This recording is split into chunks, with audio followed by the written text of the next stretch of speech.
A Câmara dos Deputados analisa hoje os destaques de bancada ao projeto que altera regras do imposto de renda. Os destaques são apresentados pelos partidos na tentativa de mudar o texto base apresentado pelo relator, o deputado federal Celso Sabino, e também aprovado no plenário ontem à noite. A Câmara rejeitou o destaque do Partido Novo, que pretendia reduzir a alíquota conjugada da tributação da renda corporativa. Também foi rejeitado o destaque do PT, que pretendia incluir a progressividade na tributação sobre a renda oriunda da distribuição de lucros e dividendos. O destaque do Republicanos foi aprovado, reduzindo a alíquota do imposto de renda sobre lucros e dividendos de 20% para 15%. Para o presidente da Câmara, o deputado federal Arthur Lira, o projeto que altera regras do imposto de renda para empresas e pessoas físicas foi construído com muito debate entre governo e oposição. Vamos conversar então com o nosso trio, Bruna Torlai, Jorge Serrão e o nosso Rodrigo Constantino, sobre essas mudanças aí no imposto de renda. Eu falei praticamente uma outra língua aqui agora no 3 em 1, né, Bruna Torlai? Eu quero que você possa nos explicar um pouquinho e também possa falar para a gente qual que é a sua avaliação sobre todas essas alterações, que por muitas vezes são difíceis de compreensão.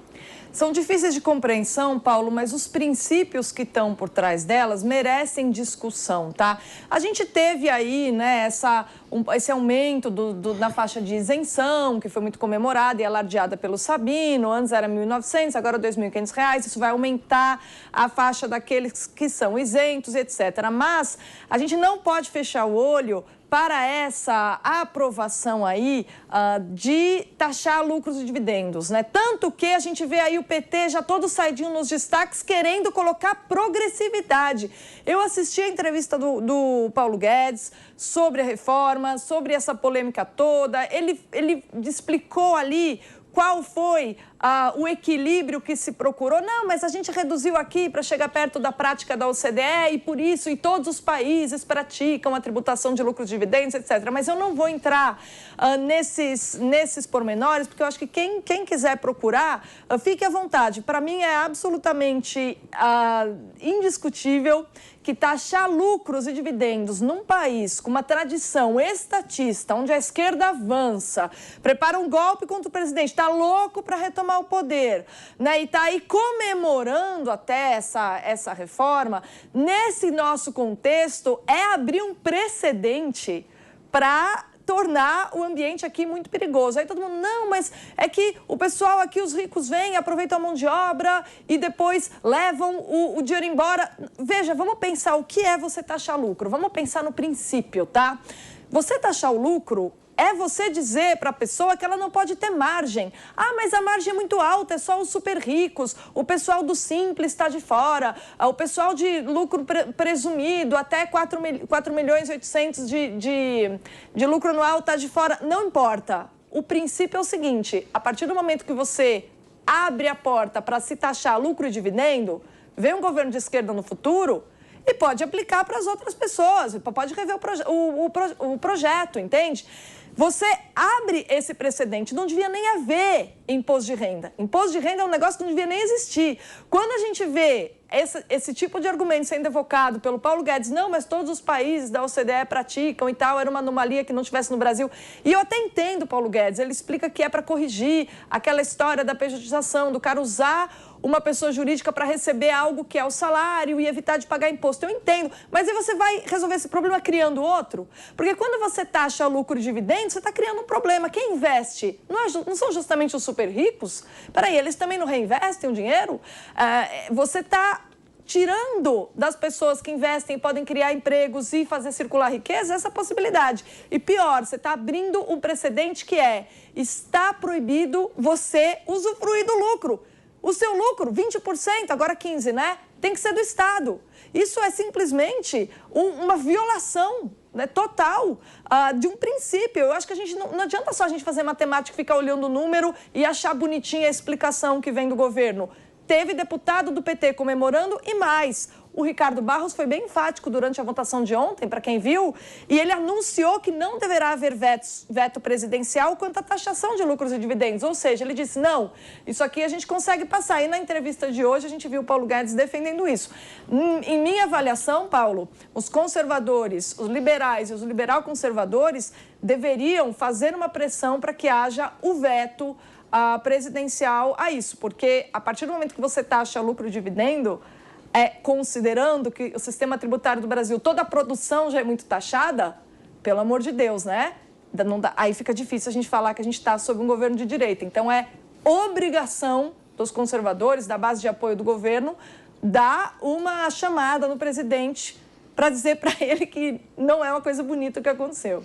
Vamos tentar explicar um pouquinho para a nossa audiência. Segundo o que foi, inclusive, aprovado na Câmara Federal, nós aumentaríamos a faixa de isenção do imposto de renda de R$ 1.903,98, que é a margem aí, limite de hoje da isenção, para R$ 2.500. Segundo o governo, isso isentaria 5,6 milhões de novos contribuintes. Mas, Serrão, quem ganha acima de R$ 2.500, nada mais está recebendo do que a criação de um novo imposto e 15% de tudo que produziu na sua empresa. Saudações, meus amigos e amados haters. Continuamos no Brasil no mais do mesmo. Aqui, o Estado dependente, o clima de Estado dependência, o clima estatal, o intervencionismo, a nossa incapacidade de pensar um país capitalista, na verdade somos capimunistas, quase uma União Soviética, isso inviabiliza esse país. Essa discussão sobre reforma tributária que está tendo no Congresso, ela é simplesmente vergonhosa, inútil. Não estamos avançando em nada. Aprovou-se exatamente o mais do mesmo.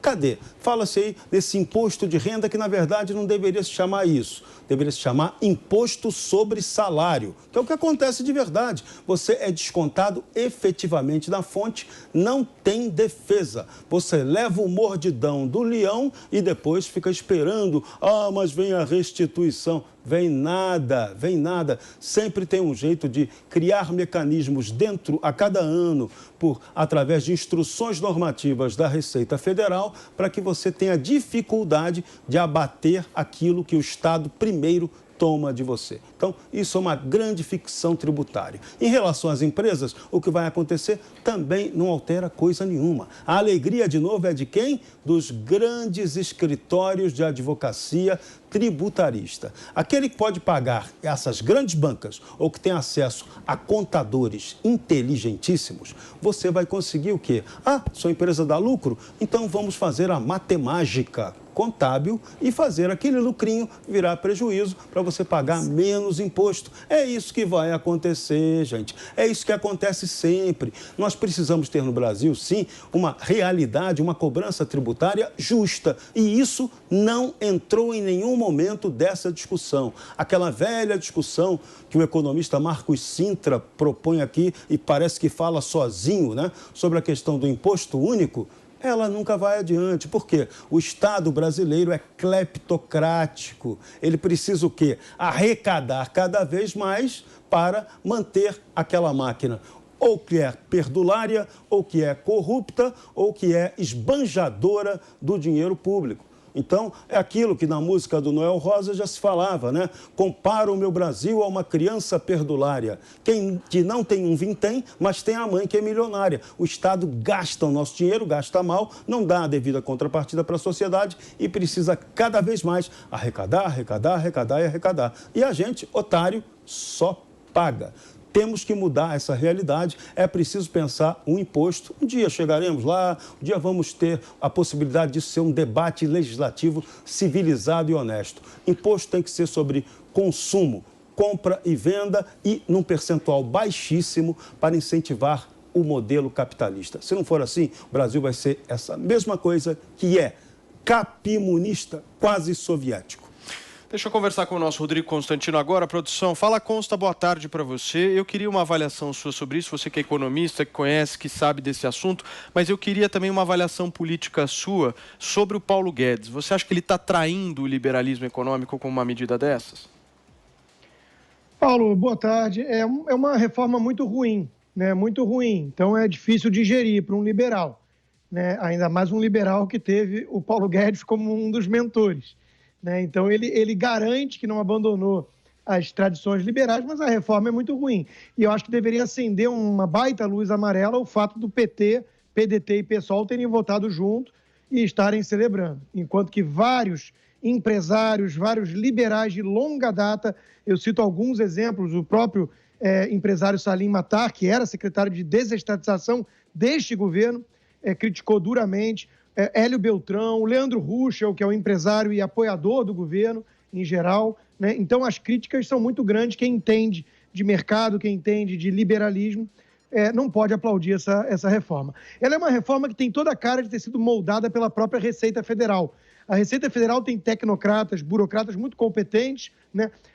São fiscalistas, aí eles entendem os buracos, vão lá tentando remanejar, mas acaba que o resultado é uma colcha de retalhos e um Frankenstein que, no final das contas, tende a levar a aumento de carga tributária.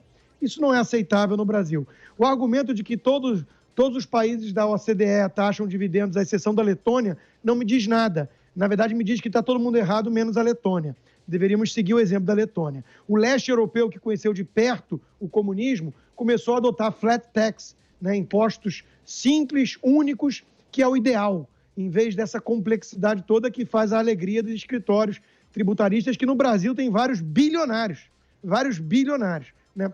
Outra coisa, a gente entende o argumento. O ministro Paulo Guedes oferece compensações de um lado, do outro, a pejotização é uma realidade no Brasil, todos nós sabemos disso, né? Ganha-se por PJ para fugir de imposto de salário, mas aí tem o mínimo de 20 mil que vai ser poupado, mas nada disso justifica. O fato é que taxar dividendo é uma dupla taxação, desincentiva os negócios e, além de tudo, abriu uma porteira que se amanhã isola, volta à esquerda ao poder, já está liberado. O PT não conseguiu instituir imposto sobre dividendo no Brasil. Amanhã volta, o que impede de aumentar a taxa, para virar confisco mesmo, né? Então a gente sabe que essa é a agenda da esquerda. Taxar grandes fortunas também. Então é tudo muito ruim. Ibovespa caindo 2,3%, e não é de hoje. A correção começou quando esse papo de reforma, da forma que ela foi moldada, veio à tona, né? Acho que empresários estão incomodados, alguns a gente conversa em bastidores e tudo, estão até mesmo abandonando o barco, falando chega, né? Então tudo isso é muito ruim, inclusive para um eventual projeto de reeleição do Bolsonaro, né? A gente sabe que ele deu o Ministério porteira fechada, confiou bastante no ministro Paulo Guedes, que é alguém que está com as intenções, na minha opinião, acima de qualquer suspeita, e montou uma equipe muito técnica. Mas essa reforma, na minha visão, né, me esforço bastante para entender, né, os argumentos, mas é inaceitável. Ela parece uma reforma feita, repito, pelos tecnocratas da Receita Federal. Isso está muito, mas muito aquém do que um liberal deveria propor. Vamos tentar agora fazer um aprofundamento justamente nesse ponto que eu consto atrás. Eu queria conversar com você, Bruna, primeiro, nesse enredo da eleição de 2022, né? Porque uma reforma desse porte, que afeta em 15% os dividendos das empresas, né? Nós estamos dialogando diretamente com a classe média. Qual que é a estratégia do Bolsonaro, eleitoralmente falando, de se propor uma medida dessas, de se abraçar uma medida dessas? E pensando na eleição de 2022, hoje o eleitor que está lá, enfim, realmente combatendo a esquerda, que está lá justamente querendo um país melhor, enfim, ele vai optar pelo Bolsonaro por qual razão? Qual é a razão que o presidente da República... vou emendar numa outra pergunta para você. O Bolsonaro seria um Macri? Uma espécie de Macri com um discurso um pouco mais arrojado? Corre o risco, Paulo, mas é ótima a sua pergunta, porque a única razão que fica, né, as pessoas que execram a esquerda para votar no Bolsonaro é o fato de ele ser um anticomunista, o que é muito pouco. Você ser um anticomunista estatista, não ajuda muito. Agora, o problema sério, assim, eleitoralmente, é porque o impacto que isso pode ter na economia é grande. Você pode ter, assim, a gente não vai ter uma melhora do quadro com essa reforma, você pode ver uma série de grandes empresas justamente saindo fora do Brasil. E aí, assim, a gente não pode esquecer que ontem no Senado foi derrubada aquela mini-reforma trabalhista. E com a derrubada daquela mini-reforma, cujo objetivo era dar uma alavancada nos empregos, e com a aprovação dessa reforma tributária, isso é um duplo golpe, né? Assim, na cabeça de quem entende o que é direita e o que é esquerda. Eu acho que é muito legal a gente definir aqui que tem uma diferença de método quando a gente fala em qualquer programa tributário de esquerda e de direita. A direita vai pensar da seguinte maneira: o Estado tem que ter limites, né? E imposto demais é controle. Complexidade tributária é controle maior. Então, quando você simplifica os impostos, você está abrindo mão do controle, você está aceitando que a sociedade civil tenha mais poder que você, e quando você reduz também imposto, você está aceitando que o mérito, aquele que merece os frutos do seu trabalho, que essas pessoas estão na sociedade civil, fiquem com eles. E aí, qual que é o raciocínio da esquerda? É um raciocínio completamente diferente. O raciocínio é o seguinte: você complexificando a cadeia de impostos, você consegue controlar as relações de trabalho, as relações de produção, quem consegue se dar bem, quem não consegue, que setor aumenta, que setor. Você controla toda a cadeia produtiva e você reduz a possibilidade de ter essa ascensão social pelas pessoas que trabalham e têm mérito. Você inviabiliza isso, você planifica a sociedade. E o problema, que eu acho que é grave, é que uma reforma como essa, ela tem cara de reforma tributária de esquerda.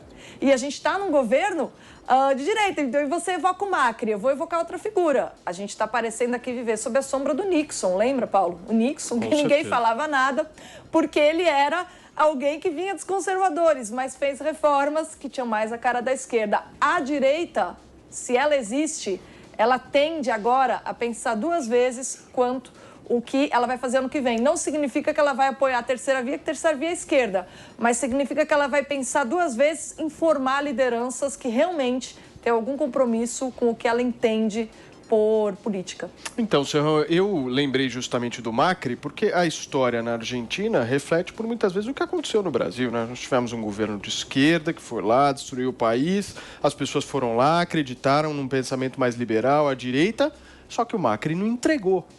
Não teve reforma no governo do Macri, e aí perdeu a eleição e de volta a esquerda no poder. O Brasil corre esse risco? Olha, desde ontem estamos chamando atenção para isso aí. Já tem toda uma campanha midiática jogando para nós que a economia não irá bem, que a economia não vai dar certo. E isso é um paradoxo, isso é falso, isso é fake news. A economia brasileira, ela está com tudo para bombar. Só que, do ponto de vista institucional, novamente, nós temos problemas gravíssimos. Esse Congresso Nacional que está aí, absolutamente incompetente, descompromissado com qualquer causa séria do povo brasileiro. Nós temos lá 350, mais ou menos, a 400 deputados que raciocinam como jegues sem cérebro. Eles estão lá só se aproveitando do esquemão que tem lá, que é ser deputado. É a vida de sua excelência. Não estão preocupados com nenhuma melhora estrutural, com reformas, nem com mudanças que o Brasil precisa ter e que a sociedade brasileira que os elegeu está exigindo. Então, nós temos um parlamento que está querendo oferecer como um brioche, só que ele não oferece para você a capacidade para isso e ainda quer tomar teu pão quando você virar a curva da esquina. Então, está tudo errado, esse modelo é equivocado e isso vai, com certeza, é altíssimo risco de se refletir no ano eleitoral do ano que vem. A Comissão de Assuntos Econômicos do Senado, que é comandada pelo oposicionista baiano, o senador mais velho que temos hoje no Senado, Otto Alencar, já avisou que não aprovará nenhuma reforma econômica do Paulo. Produção, coloca, por favor, aqui o nosso Rodrigo Constantino. Vamos voltar a conversar aqui no 3 em 1 justamente da reforma no imposto de renda. A gente acompanhou um trecho do discurso do presidente da República, Jair Bolsonaro, falando, enfim, sobre a manifestação do dia 7, inclusive convocando ministros do Supremo a subirem lá, que ele daria autorização para que eles também pudessem falar, ele iria ouvir. Mas Constantino, ele não tocou muito nesse tema dos 15% aí na tributação dos dividendos. Você acha que o presidente da República está com um discurso fora da realidade? Não, o discurso dele foi muito bom, Paulo. Foi um discurso de defesa da Constituição, né? Inclusive deixou muito claro que o povo, e vai ter uma multidão dia 7, está pedindo apenas isso, que é a obrigação de todos os servidores públicos respeitarem a Constituição. A nota do presidente do STF, Fux, hoje é incompreensível.